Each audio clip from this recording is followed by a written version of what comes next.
was used for. But there are plenty of rumors about secret rendezvous. Secret accusations are a feature of political life.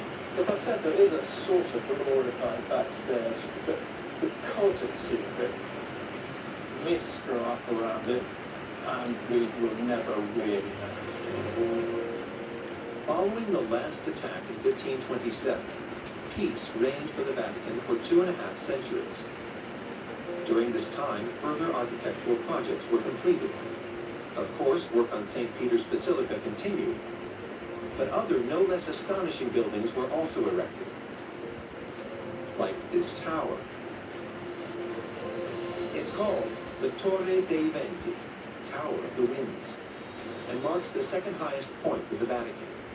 It was not built to watch for enemies, but to study the stars. But why was the Vatican interested in astronomy? What influence did the tower have on the world's calendars? And why was a hole bored in the side of the tower? A tiny opening was bored in the south facade. It's only about 4 centimeters in diameter. At 73 meters tall, the tower is visible from afar, but is not open to the public. It was erected at the end of the 16th century with a very specific purpose.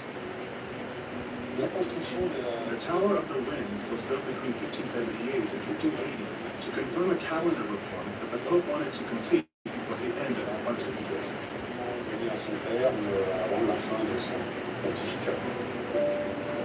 The Pope in question was Gregory XIII, and with this tower, he hoped to correct the old Julian calendar, which had been introduced by Julius Caesar. It was not accurate enough to shift the dates of religious holidays over the centuries.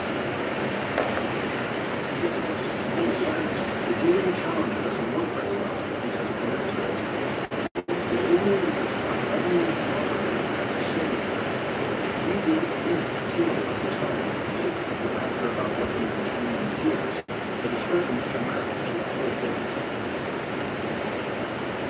Behind the doors of a room on the second floor, the traces left behind by the world-famous astronomer Ignazio are still visible.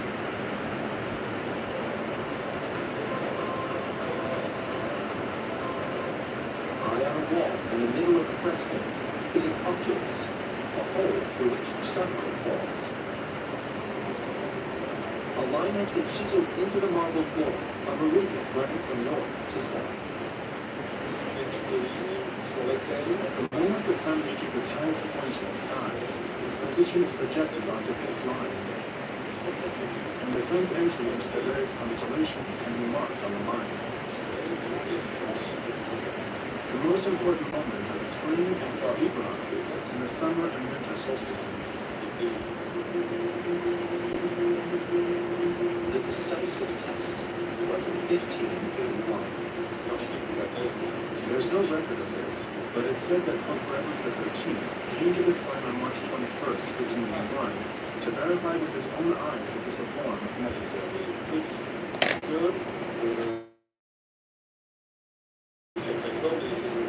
On that day, he observed the ray of sunlight falling through the oculus, 5.2 meters above the floor.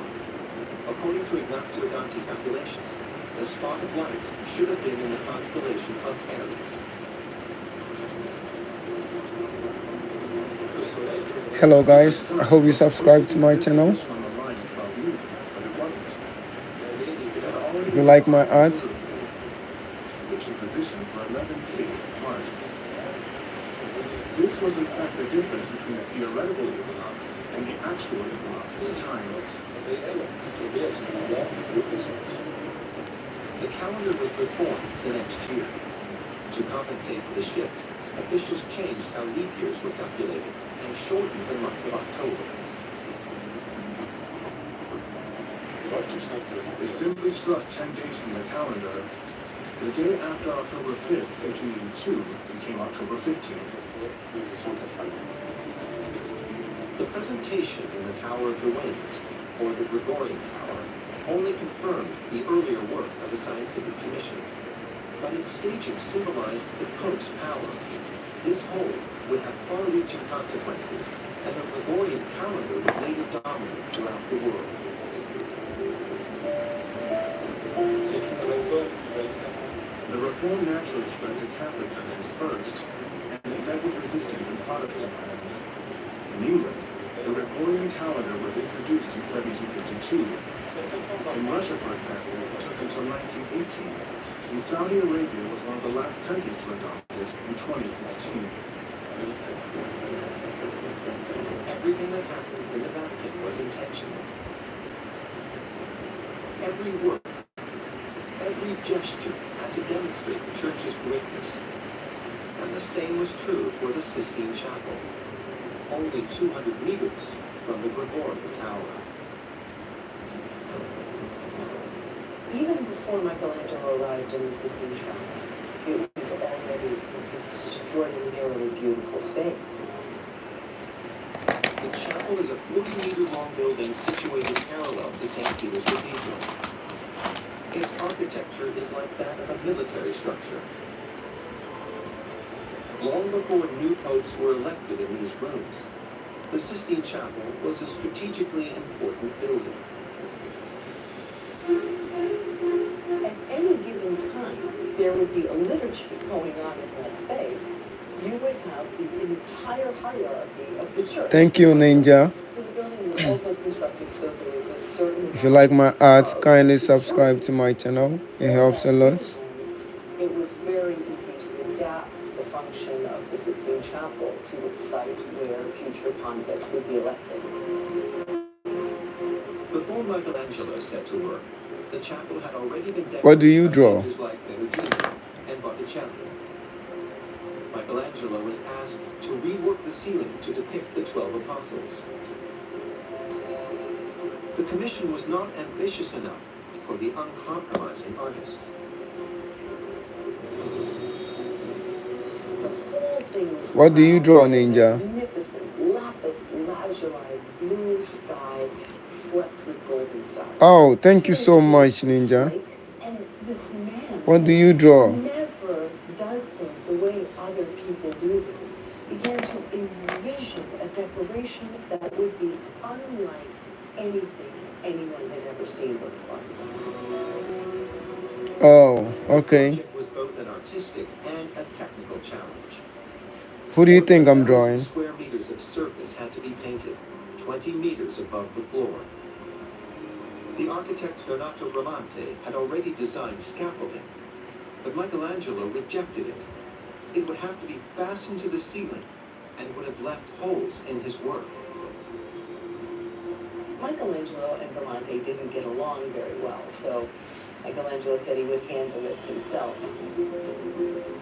The wooden scaffolding that Michelangelo designed was not suspended from the ceiling, but rested on pegs placed Yeah, on the windows of the chapel. that's Luffy. The bridge on which the artist worked followed the curve of the ceiling. This Wow, made the that means my extremely drawing is uncomfortable nice, work less strenuous. I guess. The bridge would allow him to always be at the same distance, so basically it's just an arm's length away. The painting technique required that he stand with his head thrown back. There were large, prepared drawings of exactly what is going to go on that section of the ceiling. It would be applied, either incised or punched out, and that would guide the hand while he was working. For more than 3 years, Michelangelo fought against muscle cramps, migraines, and a stiff neck. He illustrated scenes from the Bible, incorporating the ceiling vaults into his work. An accomplished sculptor, he painted so organically that his figures seemed lifelike. Hello, Yuri. When he had finished half the ceiling, the scaffolding was moved so he could paint the other half. Even seeing his unfinished work was like a revelation. It was hailed as a masterpiece from the first moment. The Pope was delighted, everyone was amazed by it, and it affected art in the immediate decades to come. Michelangelo made an exceptionally profound imprint on the Sistine Chapel, but his contribution to St. Peter's Basilica was just as unforgettable. The tableau he designed inspired his successor, De La Porta, who placed Yeah, the maybe his connection is low. Bernini then took over as Vatican architect and designed the magnificent piazza in front of St. Peter's Basilica.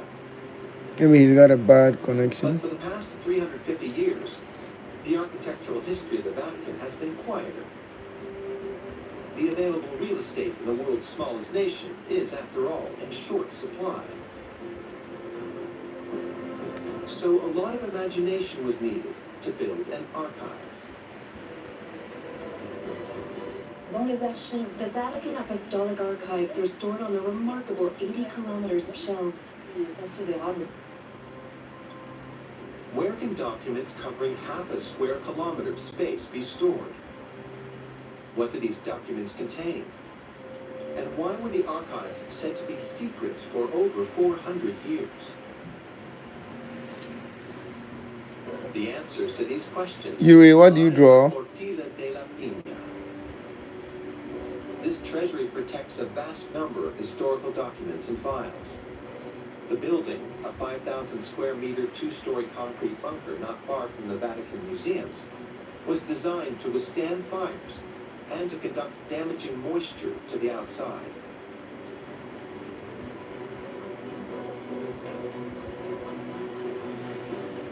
The architects constructed an additional room on each floor for the most valuable and sensitive documents. The temperature and humidity in these special rooms are kept absolutely constant. After all, some of these documents are over 1,000 years old. The most spectacular documents date from the 13th century and are written in Mongolian. They are among the oldest extant written documents. The files from the trial of Galileo Galilei are also stored there. I'm watching a documentary. Yeah, it's the TV. I'm watching a documentary about Michelangelo, such a great artist. Is a report on the trial of the Knights Templar, written on a 33-meter-long parchment. And this document from the 16th century is the petition of the English king Henry VIII for the annulment of his marriage. It bears the seals and signatures of 81 aristocrats. Less sensitive documents, ordinary administrative files, and diplomatic correspondence from all eras and countries are stored outside the special private control rooms of the archive bunker. But the name Vatican Secret Archive is misleading.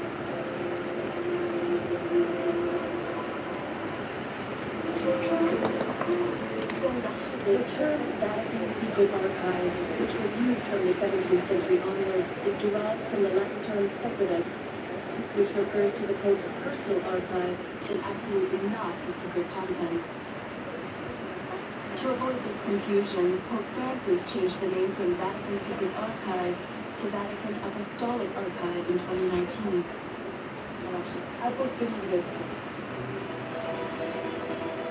The Apostolic Archive was founded in the 17th century. What do you mean you don't understand English? Are still in use today.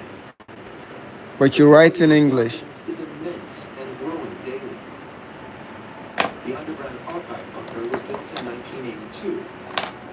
It is a gold mine for historians, but is not accessible to everyone. The Pope in office decides what can and cannot be viewed. The archives were open to researchers under Pope Leo XIII at the end of the 19th century. It is a rather ambivalent undertaking to open up to historical scholarship on the one hand and to defend church history from attack on the other.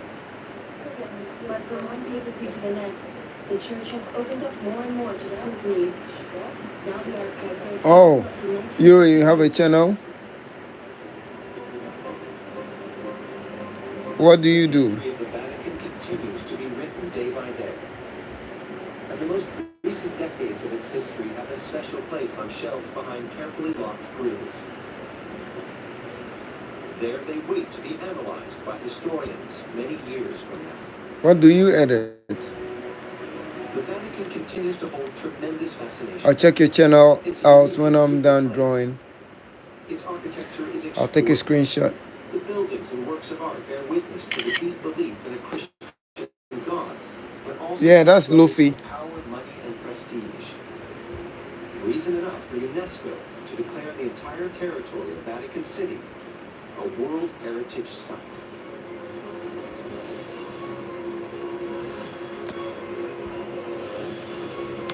And I'm glad it does look like him.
All right, I'll check you guys. I'll check your channels out when I'm done drawing.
Thank you, Ninja.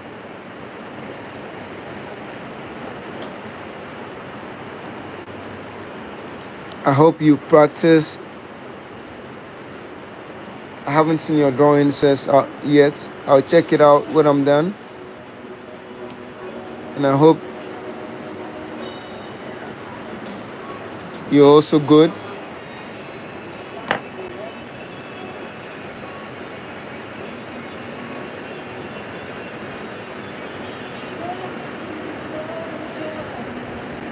You know, drawing is not just a talent. You have to work on it.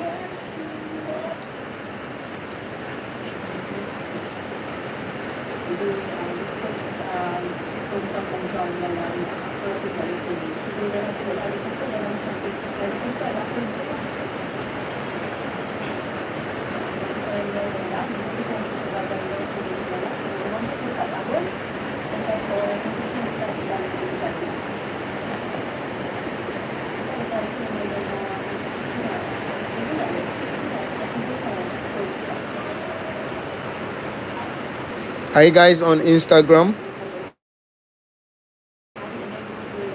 Drop your Instagram handles if you post your drawings on Instagram.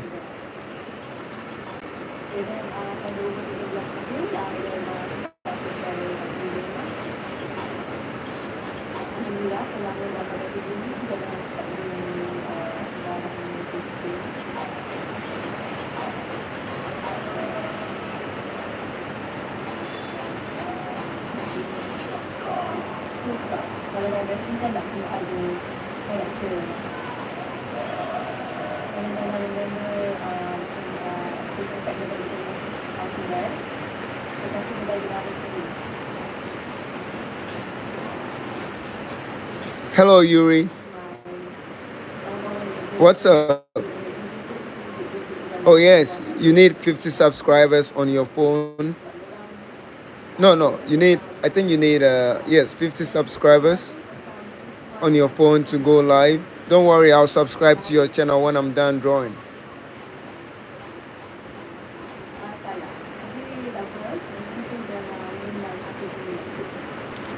So you have to ask your friends to subscribe so you can get 50 subscribers so you can also go live.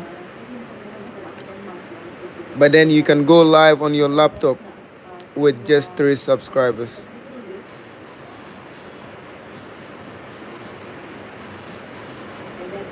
You can go live on your laptop.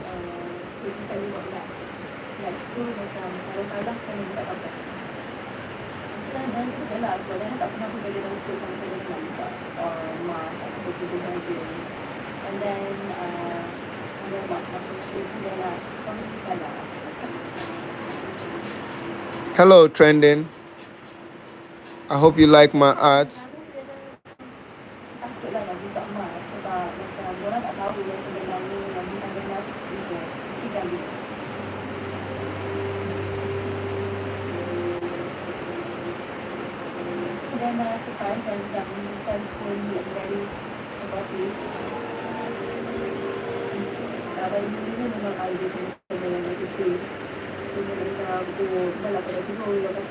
Yeah, I'll draw Naruto soon. I haven't drawn Naruto yet.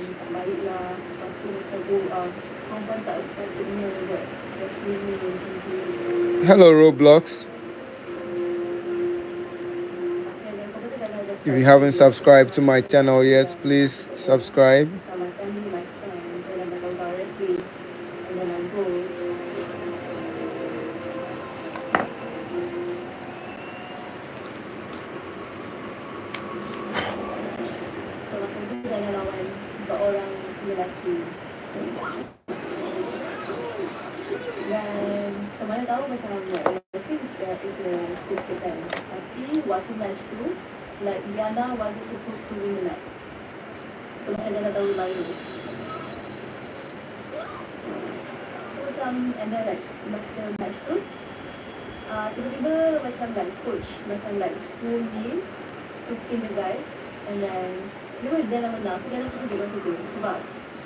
Thank you, Roblox.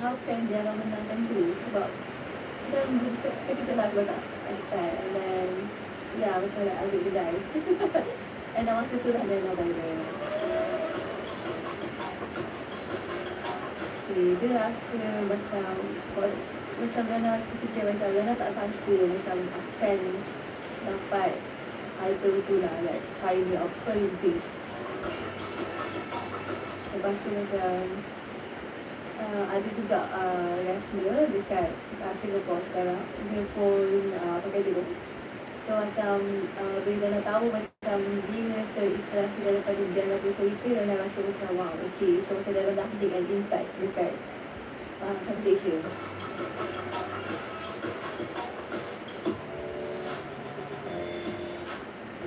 Fascinated by robot dogs and humanoid machines, they're evolving fast and can do far more than just walk or dance. That's why they're now being used wherever people are in short supply and workers are desperately needed. They don't get sick, and as long as the battery's charged, they'll do almost anything. But how advanced are they really? Yeah, Kakashi is a nice anime to draw. To exploring other worlds and, at home, working side by side with us. Robots are set to become part of our everyday lives. David Vega is the head of Germany's Neuro Robotics. You have a drawing competition? In light of our aging society. In Europe alone, we're going to have over 7 million fewer people available to work, for example. And if you look at China, there'll be over 80 million fewer workers. We want to meet this demand by creating robots that have I'll draw the same Kakashi this week. capabilities as humans. Maybe The tomorrow. Neuro Robotics humanoid is the highlight of the Automatica trade fair in Munich. Visitors can already imagine what tasks. Oh, okay, good luck in that. Tidying up, putting clothes and other things away. I'm a bit older and aging faster, so it might be nice What are you saying, Yuri? doing laundry, emptying the dishwasher. But at the trade fair, the robot just stands still. Yura's explanation, it could not be adequately trained in the new environment. This is the pencil I use. Hardly anyone doubts that the advances made with humanoids are exciting. Graphite 1000. I'm foreseeing the emergence of an industry over the next few years that will be similar in size to the automotive industry. And if it can greatly reduce the workload for people by taking on tasks in the household, then it will be at least as beneficial as the automobile. This robot, Toro, was developed by the German Aerospace Center. Not to play soccer, but potentially to work on space missions.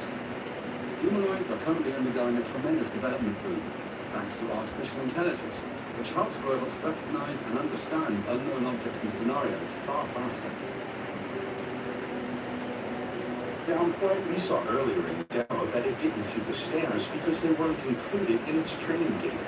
But because it knows that, it can say, what is that? And we can use a 3D camera to teach it interactively so that in the future it will identify and... How did you see Yuri's arts? Cologne-based Ebus has also developed a humanoid. E.G. Rock transports goods, source components, and costs 40,000 euros. But it's not in use in the factory, because as is common with humanoids, it has one major disadvantage. It is not autonomous. It would not be able to pick up and put down things spontaneously as needed, like this screw. You really have to teach the robot. You move it back to the position and move this little robot arm with the gripper to the other component you want to pick up. Let it grab it, move the arm back and say, remember how to do this. Oh, okay. That's why most customers opt for cheaper alternatives, such as articulated arm robots or smaller transport robots. Still, interest in humanoids is huge, explains robotics engineer Alexander Moons. The breakthrough for humanoid robots would be when AI provides so much support that they can perform tasks completely independently with no programming required. We're not there yet, but we're doing everything we can to get there soon. It will be a number of years before humanoids are able to act autonomously. Researcher Aline Alvin-Schiffler says our society should use this time to get ready for a world with robots.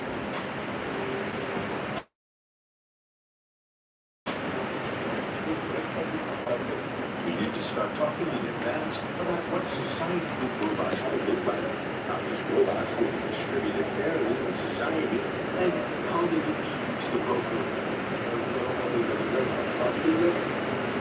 Mirror Robotics aims to launch the humanoids by the end of 2025. The 4 trillion level is set to cost 50,000 euros, a smaller Maqfoli 10,000. These prices are likely once the robots are mass produced. A future that may be here sooner than we think.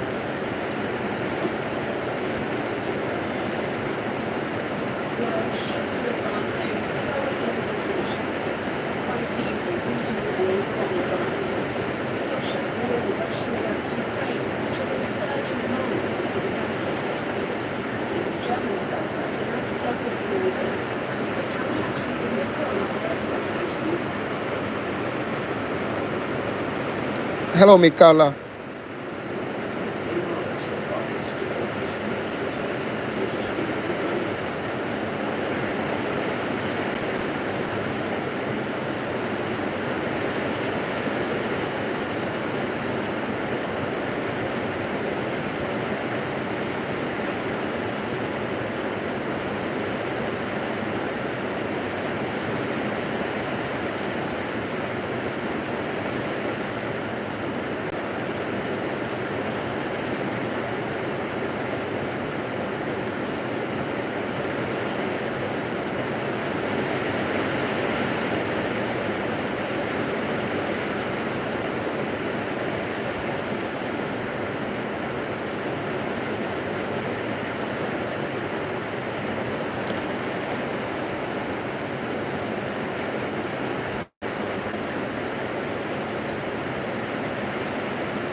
All right, Ninja. It was nice having you guys. Thank you for joining my channel. Thank you for subscribing. Catch you guys tomorrow. Yeah, I drew Demon Slayer the other day. I'll show you. You see? That's Tanjiro Kamado. Yeah.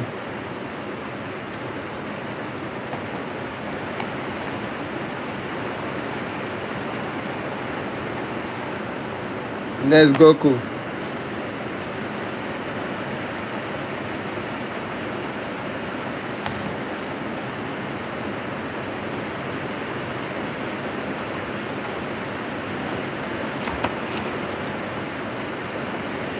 Thank you.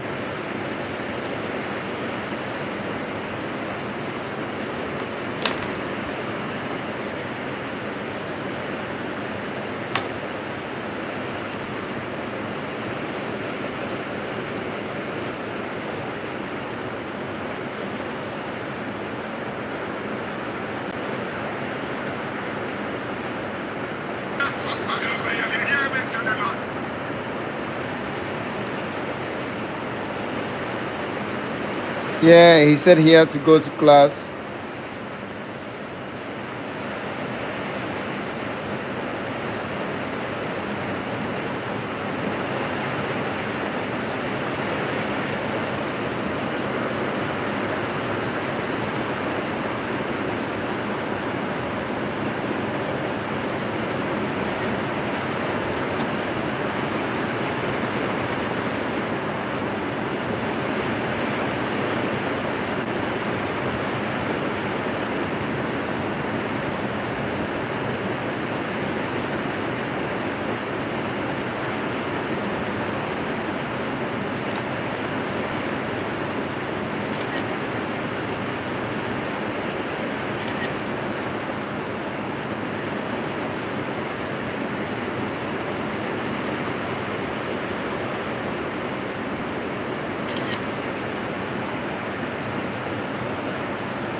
Who plays Roblox?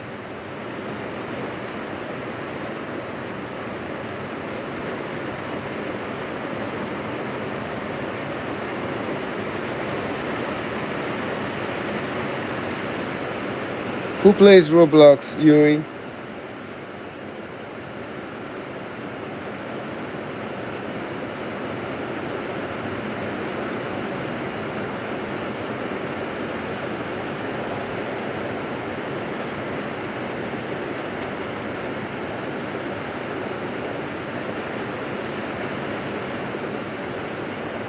He told you that?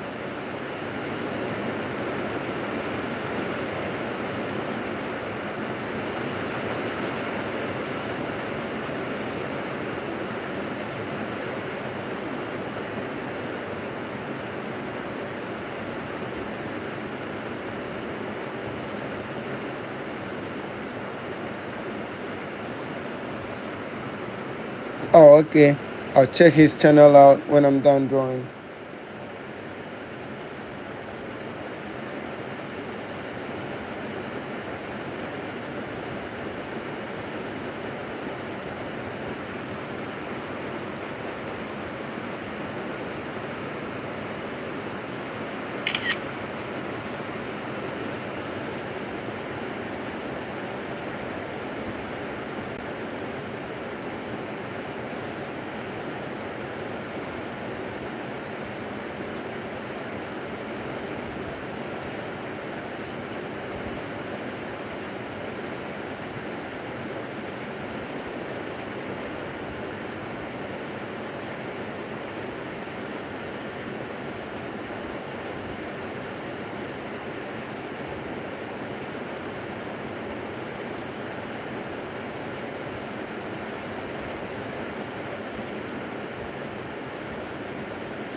Why are you asking, Yuri?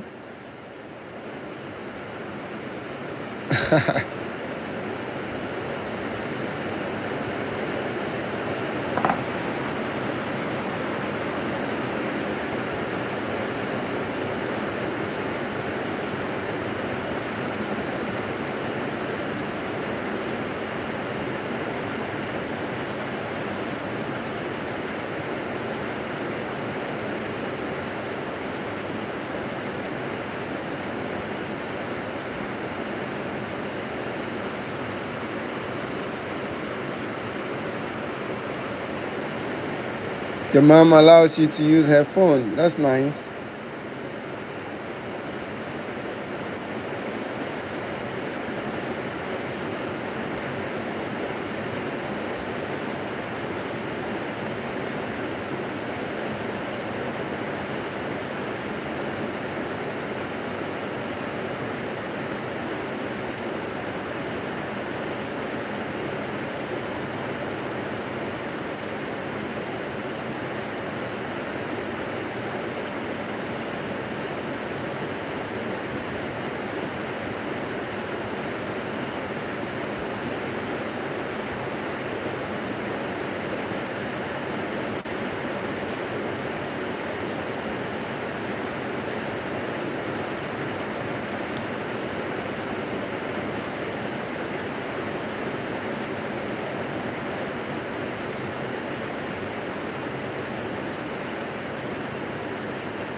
Oh, flat foot is when the arc in your feet, that's the plantar part of your feet, is so low. So you have sometimes you experience pain because after you stand for a whole lot of time, you start to experience pain. So you have to go see the orthopedic. They'll take care of you.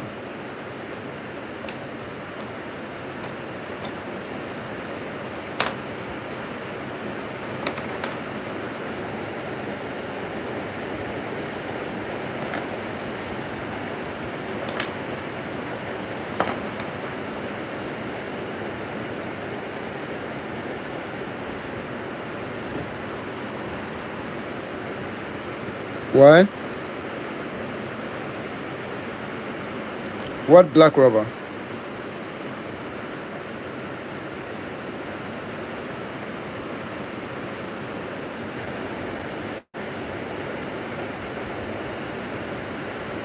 Is needed. Is needed eraser.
Yeah.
Hello, Yuri.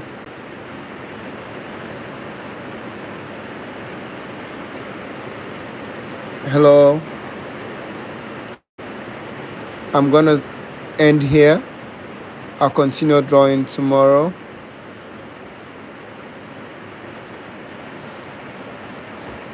So I'll see you guys tomorrow. Thank you for subscribing to my channel. Thank you for staying with me. And I hope you also practice. All right. Bye-bye.